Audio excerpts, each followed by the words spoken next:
अनमोल मोती कार्यक्रम में आपका स्वागत है। ओम शांति। परमपिता परमात्मा से हमें दिव्य शक्तियाँ प्राप्त होती हैं। ये दिव्य शक्तियाँ ही हमें दिव्य गुणों को धारण करने का आधार हैं और दिव्य गुणों को धारण करने से हम दैवी संपदा अर्थात देवी देवता बनते हैं, मानव से देवता बन जाते हैं। और इसीलिए कहा जाता है कि भगवान के द्वारा प्रदत्त ज्ञान, भगवान के द्वारा प्रदत्त शक्तियों के द्वारा नर नारायण बनता है। तो आज हम उन शक्तियों के ऊपर विचार करेंगे कि वो ऐसी कौन सी दिव्य शक्तियाँ हैं जो परमात्मा से हमें प्राप्त होती हैं और केवल परमात्मा से ही प्राप्त होती हैं और किसी से प्राप्त नहीं होती हैं। और उनकी भेंट में, उन दिव्य शक्तियों की भेंट में अन्य शक्तियाँ कितनी कमज़ोर हैं, यद्यपि हम उनको शक्तियाँ मानते हैं, और वो कितनी हानिकारक सिद्ध हो सकती हैं और वो कितनी अहिंसा की बजाय हिंसक हो सकती हैं। सारी दिव्य शक्तियाँ अहिंसक हैं, वो सुखदायी हैं, स्वयं को भी सुख देती हैं और शक्ति भी प्रदान करती हैं और अन्य को भी उनके द्वारा सुख ही मिलता है और शक्ति प्रदान होती है।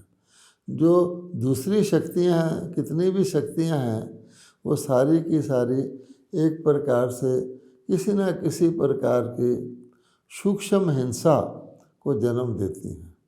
जैसे कई लोग आज उदाहरण के तौर पर क्रोध को शक्ति मानते हैं।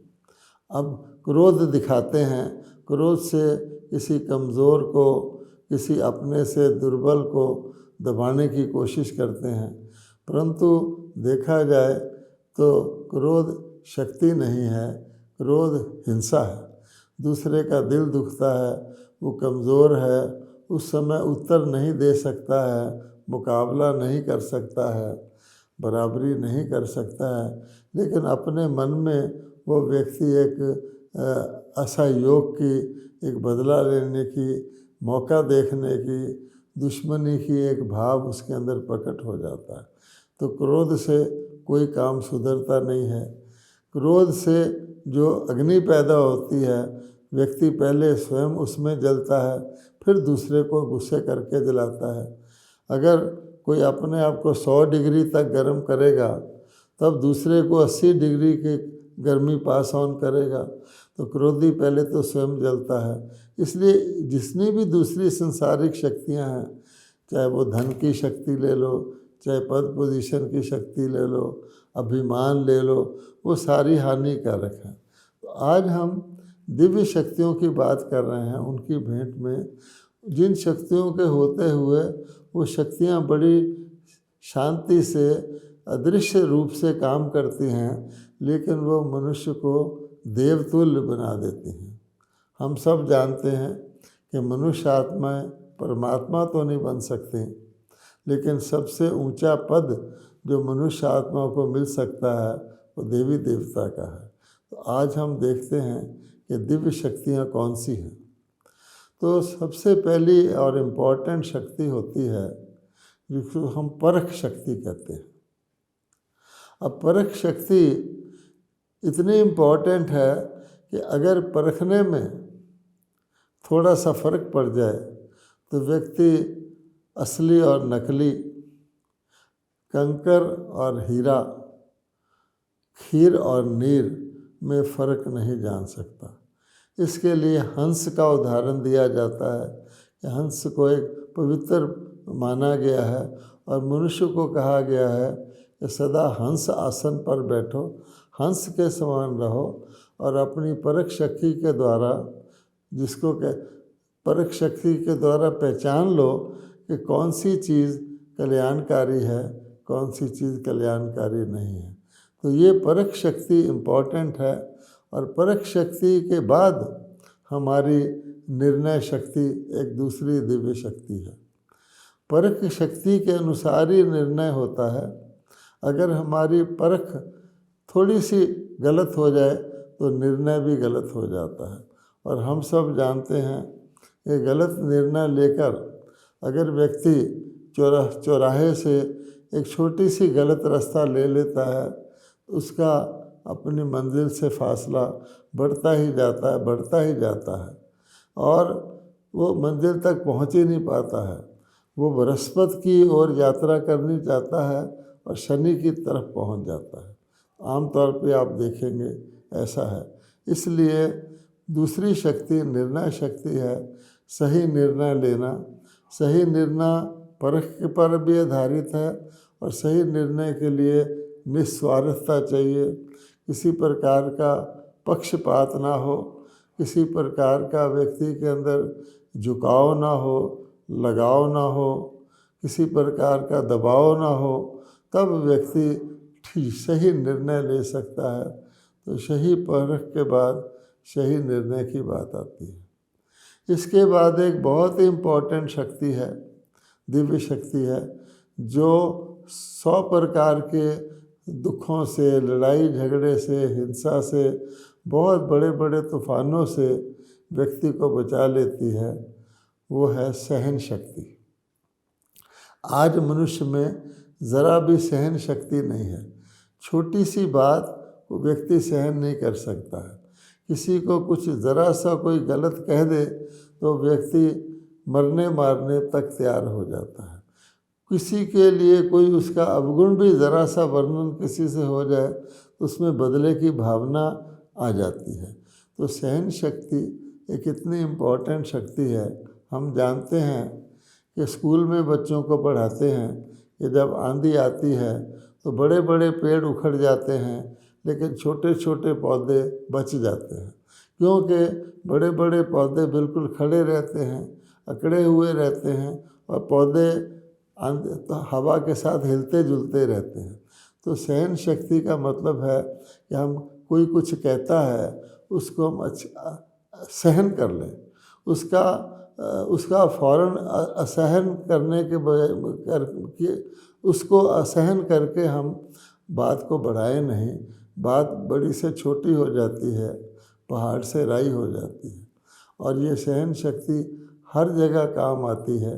आप देखेंगे कि अगर किसी व्यक्ति को कोई चोर नहीं है मान लीजिए और उसको कोई चोर कह देता है, अब चोर नहीं है और आप किसी को चोर कह देता है और व्यक्ति में सहन शक्ति नहीं है तो बहुत बिगड़ जाता है कि मैं चोर नहीं हूँ, तुमने मुझे चोर कहा, मैं चोरी करने आता हूँ, आदि आदि बहुत बात बढ़ जाती है। अगर वो माँ समझ ले कि मैं चोर हूँ ही नहीं, मुझे 100 लोग भी चोर कह दें मैं चोर हूँ ही नहीं, तो बात वहीं समाप्त हो जाती है, क्योंकि उसको कोई चोर साबित तो कर ही नहीं सकता है। इसलिए सहन शक्ति एक बहुत बड़ी दिव्य शक्ति है। और उसके साथ साथ एक और शक्ति है जिसको हम समाने की शक्ति कहते हैं, कि बात को संभालें। जैसे हम जानते हैं किसी का डाइजेस्टिव सिस्टम अच्छा होता है तो वो कुछ भी खा लेता है, वो हजम कर लेता है, और किसी का डाइजेस्टिव सिस्टम बिल्कुल ख़राब होता है तो उल्टी करता रहता है।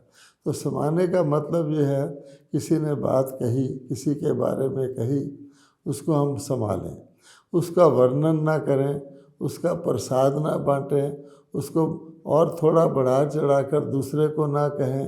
ये सब लोग जानते हैं कि आज के मनुष्यों में चटपटी बातें सुनने की, जैसे चटपटा भोजन लगता टेस्टी है लेकिन स्वास्थ्य के लिए हानिकारक होता है, इस प्रकार से दूसरों की बुराई सुनने की, दूसरों की चुगली सुनने की, जिनके साथ उनकी नहीं बनती उनकी निंदा सुनने की, उनके कमज़ोरियाँ सुनने की बहुत आदत है और फालतू बातें सुनने की आदत है।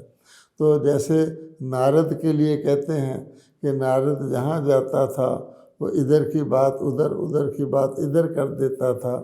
तो कथाओं में कहा गया है कि नारद जी जहाँ भी जाते थे उनके बाद लोग वहाँ की मिट्टी उखाड़ देते थे ताकि इसका प्रभाव ना पड़ जाए।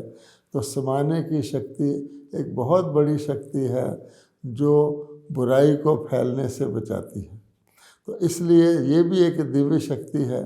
और फिर ये भी है कि हम कहेंगे, बहुत सारे लोग ये समझते हैं कि सहन करना तो आज की दुनिया में एक कमज़ोरी गिना जाता है कि मैं सहन कर रहा हूँ या मैं समा रहा हूँ, तो लोग ये समझते हैं ये दोषी है, ज़रूर यही अपराधी है, इसी ने ही गलती की हुई है, इसीलिए ये सहन कर रहा और समा रहा है। तो कई लोग ऐसे भी होते हैं, मनोबल की कमज़ोरी के कारण वो सहन करते और समाते हैं, शक्ति के तौर पर नहीं। इसलिए एक और शक्ति है जिसको हम कहते हैं सामना करने की शक्ति, पावर टू फेस। तो ये शक्तियाँ एक दूसरे से अपोजिट हैं, लेकिन हमें ये देखना है कि कहाँ हमने सहन करना है और कहाँ हमने सामना करना है। कई बार हम सुनते हैं कि दो पड़ोसियों के बच्चे आपस में लड़ते हैं और एक बच्चा मार खा के घर आता है, तो उसकी माँ अपनी माँ को कहता है कि देखो उसने मुझे पीटा, और माँ क्योंकि कमज़ोर है तो अपने बच्चे को पीटना शुरू कर देती है कि तुम वहाँ गए क्यों थे, तुम्हें किसने कहा था वहाँ जाओ, क्योंकि उसमें सामना करने की शक्ति नहीं है। तो हमारे अंदर जिस सिचुएशन में हमें सामना करना है वहाँ हमें सामना करना है, और जहाँ समाना है और सहन करना है वहाँ हमें सहन करना है। अगर हम उल्टा करेंगे, कई बार ऐसा होता है कि जहाँ हमें सामना करना होता है, शक्ति ना होने के कारण वहाँ व्यक्ति सहन करने लग जाता है, और जहाँ सहन करना होता है वहाँ सहन करने की बजाय व्यक्ति सामना करने लग जाता है। तो वो वास्तव में या तो शक्तियों का ना होना या शक्तियों का समय पर ना आना, कि जब व्यक्ति के पास सामना करने की शक्ति समय पर हाजिर नहीं होती तो व्यक्ति फिर को सहन करना पड़ता है। इसलिए ये शक्तियाँ भी हों, और शक्तियाँ समय पर जिस शक्ति की हमें आवश्यकता हो उसको हम यूज़ कर सकें। इसी प्रकार से समेटने की शक्ति कही जाती है। मनुष्य आज बहुत जल्दी से विस्तार में चला जाता है, और विस्तार से बात बढ़ती है, राई का पहाड़ बन जाता है, छोटी सी बात बहुत बड़ी बन जाती है, उससे वातावरण बनता है, व्यक्ति के खिलाफ कई प्रकार के वाइब्रेशन लोगों के अंदर फैल जाते हैं, और उसका भी प्रभाव व्यक्ति के ऊपर पड़ता है। जैसे किसी ने किसी को झूठा सिद्ध कर दिया, अब सब लोग उसको झूठे उसी नज़र से देखने लग जाते हैं, झूठा है।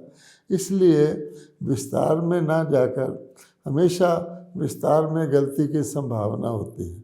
हम देखते हैं जो बहुत इम्पोर्टेंट लोग दुनिया के होते हैं, वो जब कोई भाषण करते हैं, ख़ास तौर पे जज आदि, वो अपनी स्पीच लिख के लाते हैं, लिख के ला के पढ़ते हैं, क्योंकि कई बार देखा गया है अगर वो बिना लिखे हुए स्पीच कुछ बोल दें और उनके एक आध शब्द भी लोग गलत उसकी इंटरप्रिटेशन ले लें, तो उसके कारण से बहुत बड़ा नुकसान हो जाता है।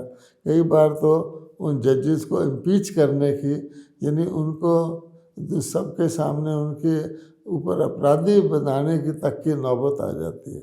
इसलिए हमेशा समेटने की शक्ति रखनी है।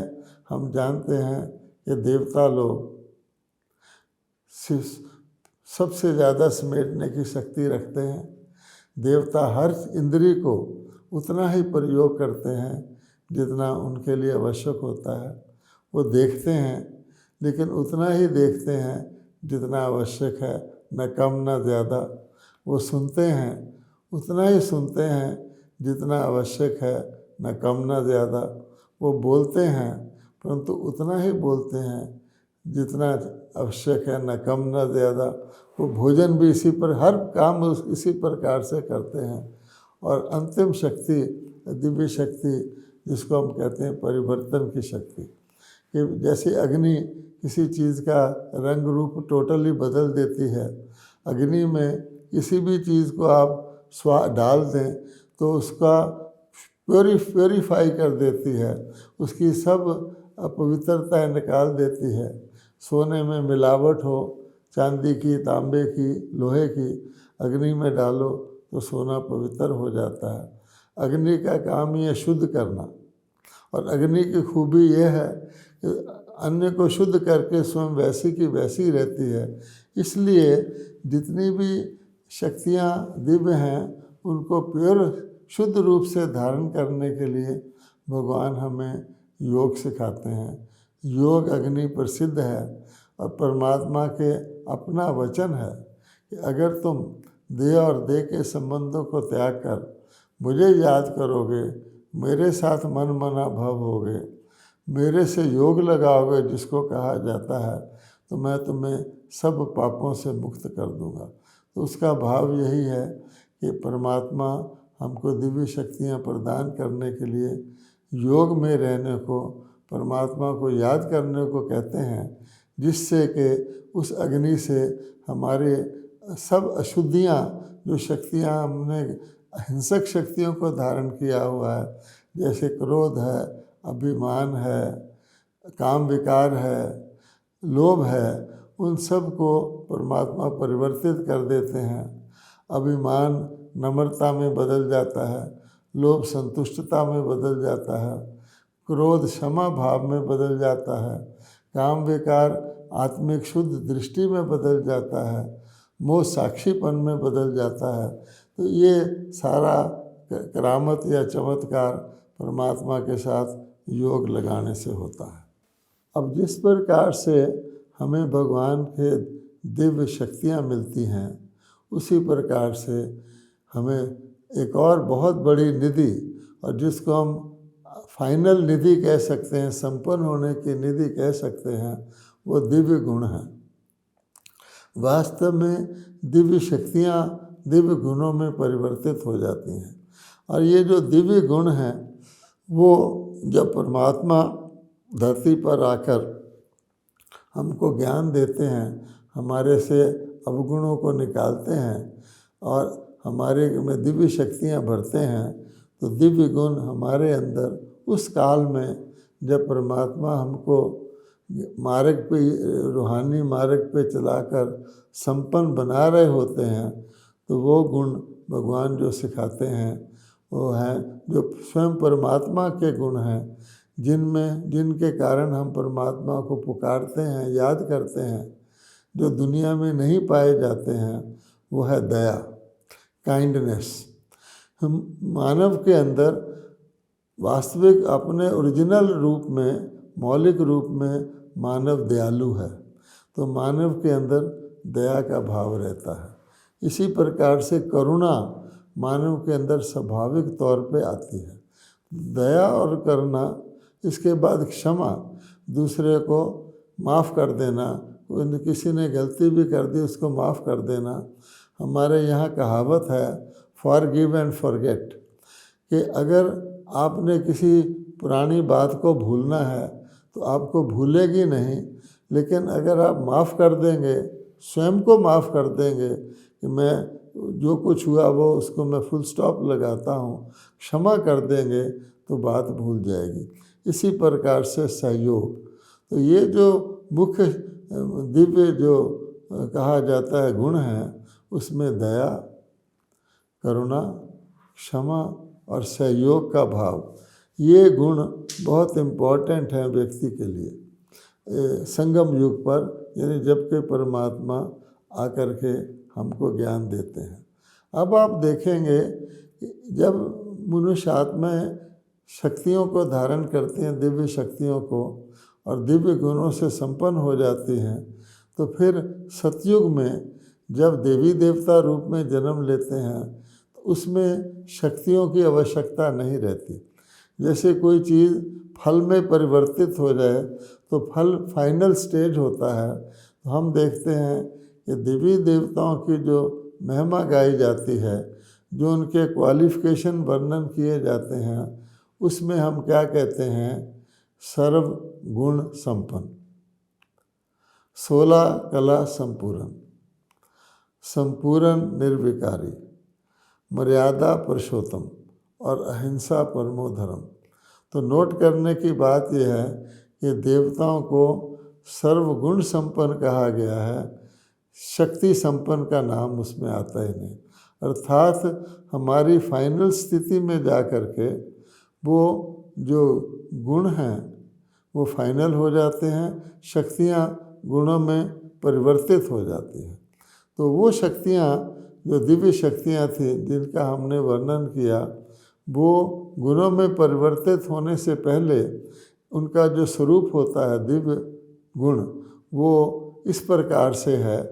थोड़े से गुणों को अगर हम वर्णन करें तो हम जीवन में क्या कहते हैं कि जीवन में सुख हो, शांति हो, प्रेम हो, संतोष हो, इन चीज़ों को हम कहते हैं कि जीवन गुण कारक है, फलदायक है, इसमें कोई दुख की बात नहीं है।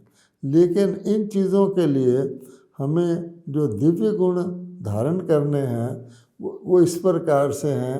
एक हम जिसको कहते हैं धैर्यता, तो धैर्यता एक बहुत बड़ा गुण है और अधैर्य होना बहुत बड़ा अवगुण है, जिसको हम कहते हैं हरि मेक्स करी, कि किसी बात में भी हम जल्दबाजी करते हैं तो हमारी शांति, हमारा मानसिक संतुलन डिस्टर्ब हो जाता है। हमेशा व्यक्ति जल्दी में जाते किसी चीज़ को गिरा देता है, किसी चीज़ से ठोकर खा लेता है, किसी के साथ टकरा जाता है तो नुकसान ही होता है, जल्दी उसकी और ही विघ्न रूप बन जाती है। इसी प्रकार से व्यक्ति की मनोस्थिति भी बदल जाती है।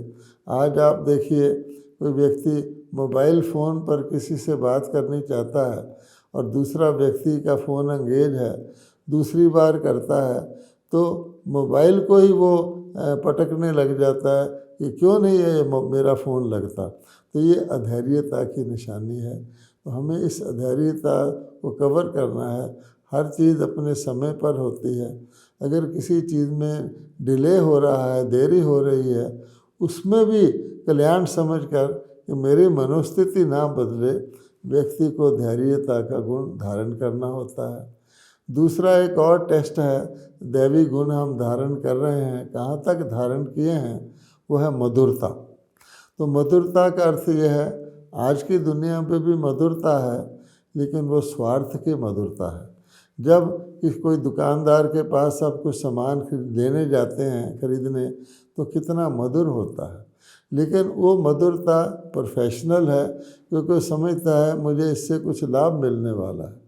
अगर उसको वही सामान आप अगले दिन वापस करने जाएं, अब आप देखेंगे कि उसका मूड बदल जाता है, आपके साथ उसका व्यवहार में भी शिष्टता नहीं रहती।